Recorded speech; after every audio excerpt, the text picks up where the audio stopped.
y'all. We love y'all. We want y'all to get it right. At least get it close to right.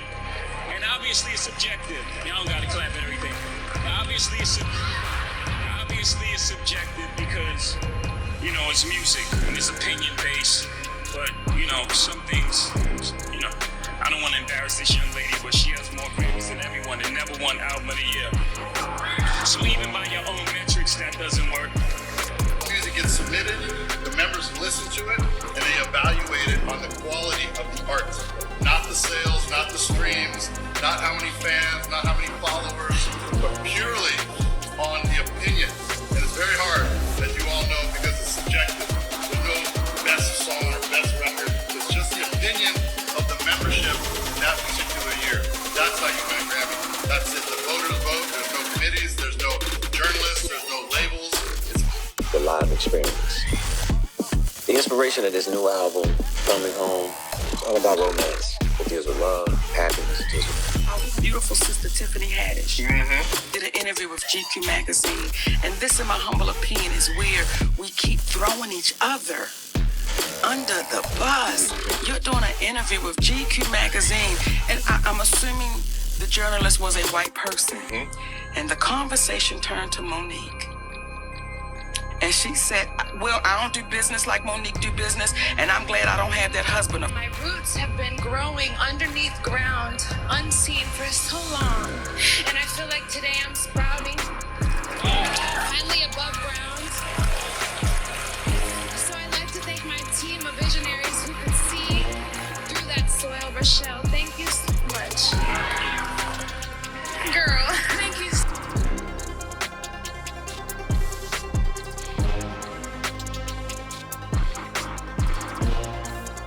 Hello everyone, welcome to this edition of The Take. I'm your host as always, Kendrick Dix here. Glad you joined us here on The Take on this Thursday, February 8th, 2024. Join in the conversation using the hashtag Take here on Connect. And don't forget to subscribe. Subscribe is caring. Tell a friend, call a friend, hit that subscribe button so you won't miss a thing. Alright, let's get to it. Let's get to the big story. The big story is that the Grammy Awards was this week. You know, everybody from the biggest names in music was there. From Beyonce to Jay-Z to Miley Cyrus to Meryl Streep. Host Trevor Noah held court. Well, let's look back at some Grammy moments. Even to the moment that Jay-Z spoke out about the Grammy Awards, about the defense of his wife Beyonce. Take a look what he had to say. The most Grammys, never won Album of the Year. That doesn't work. You know, some of you gonna go home tonight and feel like you've been robbed. Some of you made it, Rob. Some of you don't belong in the category. No, that was it. No, when I get nervous, I tell the truth. Think about it. We love y'all. We love y'all. We love y'all. We want y'all to get it right. At least get it close to right. And obviously it's subjective. Y'all don't gotta clap at everything. Obviously it's subjective because, you know, it's music and it's opinion based. But, you know, some things, you know, I don't want to embarrass this young lady, but she has more Grammys than everyone and never won Album of the Year. So even by your own metrics, that doesn't work. In defense saying Beyonce won a lot of awards while she hadn't been winning the Album of the Year. She's, at the end of the day, she's still the most decorated Grammy artist of all time. Just Beyonce, she just had to win some Grammys. More Grammys probably. She will eventually get there. She is the decorated star. I think Jay-Z was just talking now whack a little bit. Had his Kanye moment. But the Grammy CEO explained to everyone how to win a Grammy, including Jay-Z. Take a look. Grammy. First, you have to understand that the only way to win is to have the membership of the Academy vote for you. In order to be a member of the Academy, you have to be a professional working in music in the United States. For now, the United States. Hopefully we grow that. Right now, if you're a working professional in the United States, you can become a member of the Recording Academy. Once you're a member of the Recording Academy, all the music gets submitted, the members listen to it, and they evaluate it on the quality of the art. Not the sales, not the streams, not how many fans, not how many followers, but purely on the the opinion. And it's very hard, as you all know, because it's subjective. There's no best song or best record. It's just the opinion of the membership in that particular year. That's how you win a Grammy. That's it. The voters vote. There's no committees. There's no journalists. There's no labels. It's Jay-Z going by that metric. So they know what to do. They just, the listeners, whoever the Grammy committee is, will go on amongst musicians, will make that vote to see if Beyonce worthy of winning album of the year one day. Well, even some more crazy Grammy news. Killer Mike, as you see, won his Grammy. Take a look.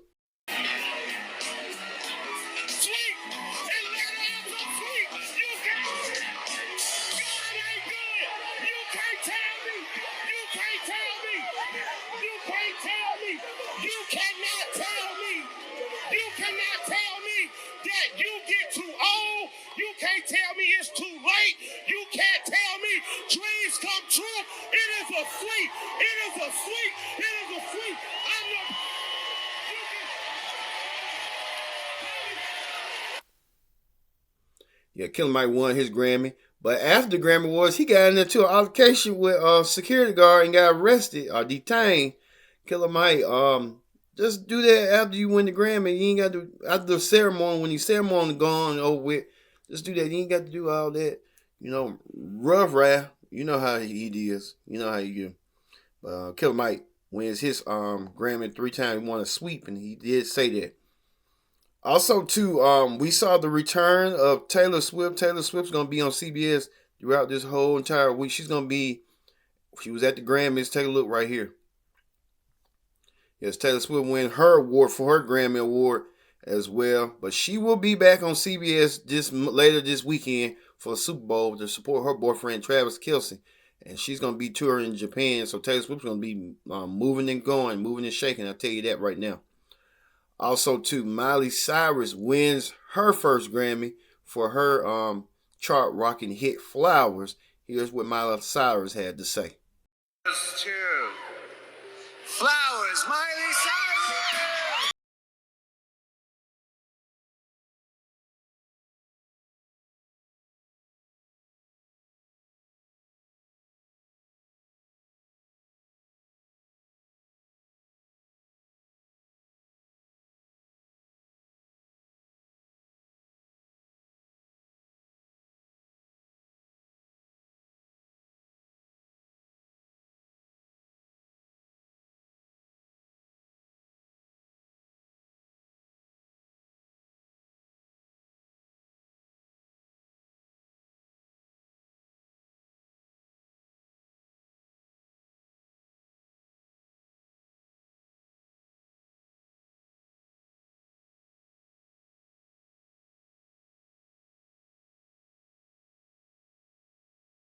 Do you want to talk, or you want me to talk, or can you hold it?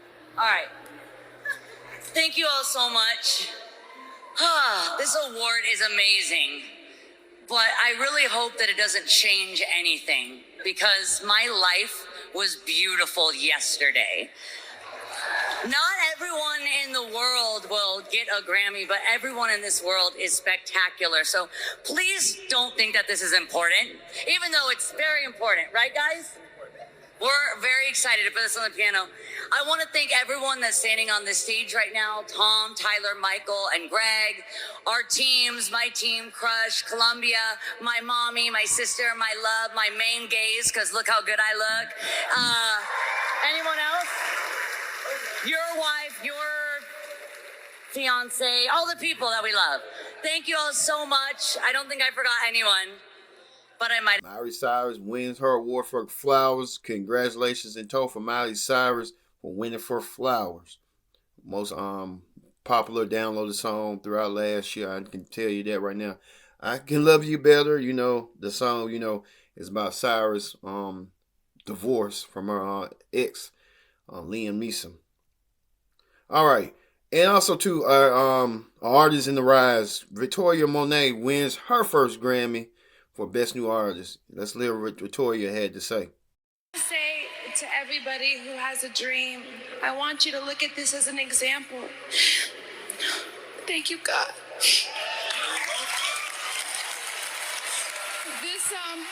This award was a 15-year pursuit.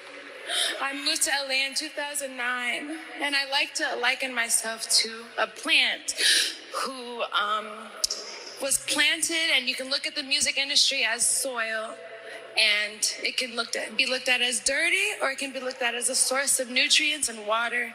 And my roots have been growing underneath ground, unseen for so long. And I feel like today I'm sprouting, finally above ground. So I'd like to thank my team of visionaries who could see through that soil. Rochelle, thank you so much. Girl, thank you. Victoria wins her first Grammy. Kudos to Victoria winning her first Grammy honor. So Victoria Monet wins her first Grammy. Congratulations for On My Mama. That was the most popular song out there that you couldn't go nowhere without listening to the song, you know, if you know what I mean. All right, too. So the Grammy Awards was that Celine Dion made a rare appearance as well. A lot of folks made rare appearances at the Grammys. Grammy Awards was that over the top. Fantasia, do a tribute to Tina Turner. A lot going on. The Grammy Awards was on fleek, on fire, if you say what I mean. So congratulations to all the artists that won their Grammys, including Coco Jones as well. She won a Grammy too. Not forget Coco. So we salute Coco. All right, in talk shows, Usher is the Super Bowl halftime guest performer. He'll perform this Sunday at Super Bowl Sunday. Usher getting into endorsements, getting into upcoming tour, his upcoming album coming out. So Usher got a lot riding here this weekend for Super Bowl, and it will propel him on sales. Usher get into business with you know who, Kim Kardashian, to deliver this. My name is Usher. Some call me Usher. What I do is entertain. I'm wearing Skims cotton boxers. I feel good. The thing I like most about performing is the element of intimacy between me and an audience, the live experience. The inspiration of this new album, Coming Home, it's all about romance. It deals with love, happiness, it deals with joy. It's a love story, but it's romantic. Everybody's wearing Skims. Yes, Usher is the new face of Skims. So Usher in Skims. So Usher trying to get all the money he can. He's going to be doing a lot coming up this year. Looking, seeing forward to seeing Usher on tour, probably in Atlanta soon. So we'll see what this leads for Usher. But Usher's getting himself ready and prepared for his tour coming up. So congratulations to Usher. So we move on to that. All right. On talk shows.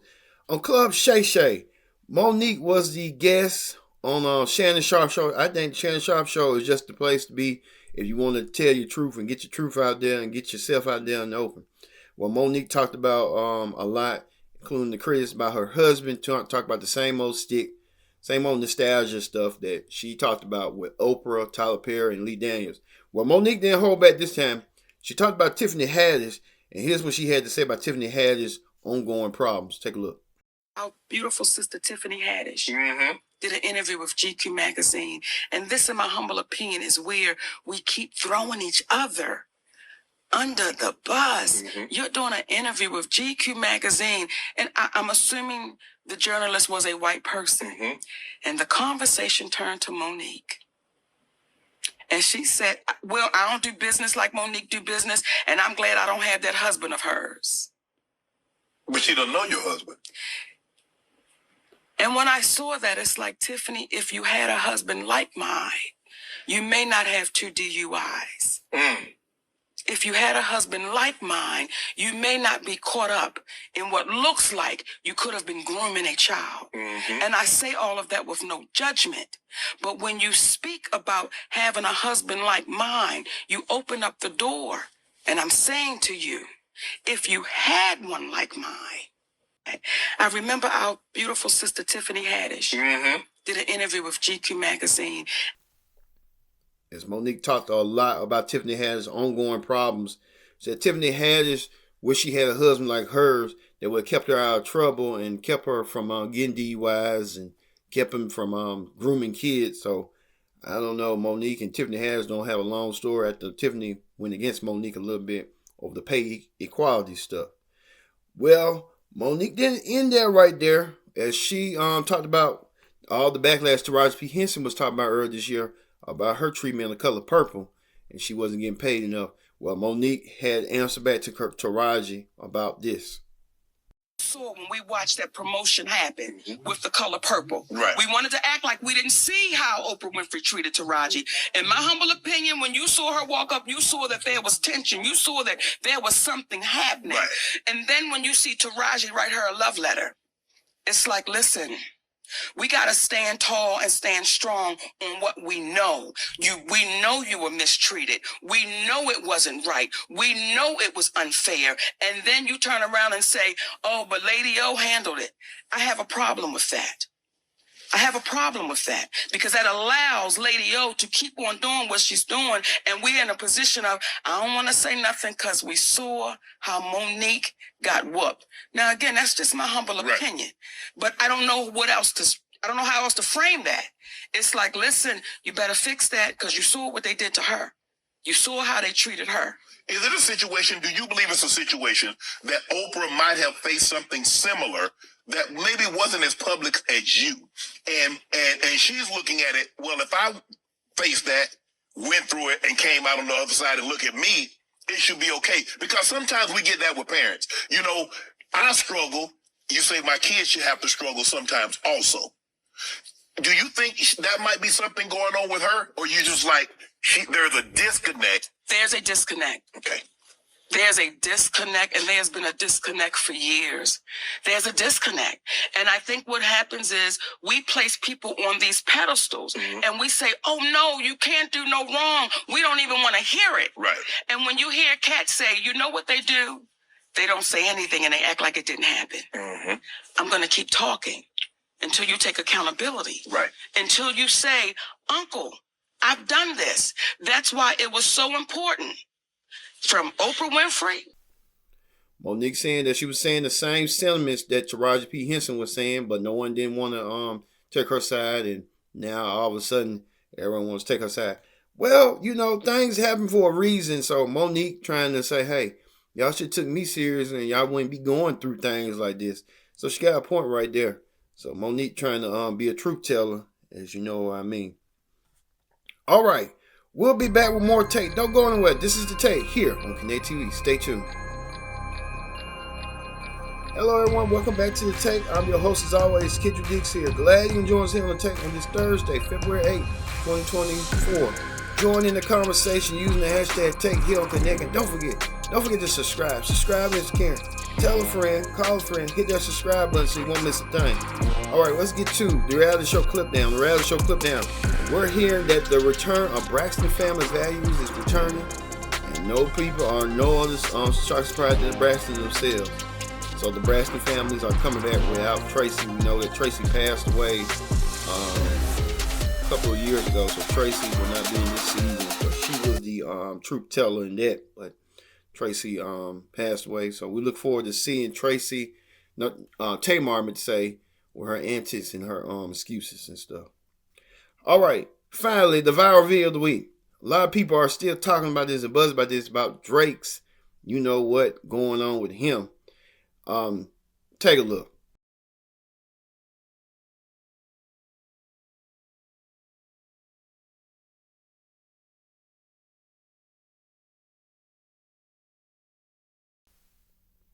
Yeah, Drake doing some controversy about his manhood, and that's just Drake being Drake. So Drake's trying to get the word out that, you know, he's well endowed. So you know what that means for a lot of women and stuff.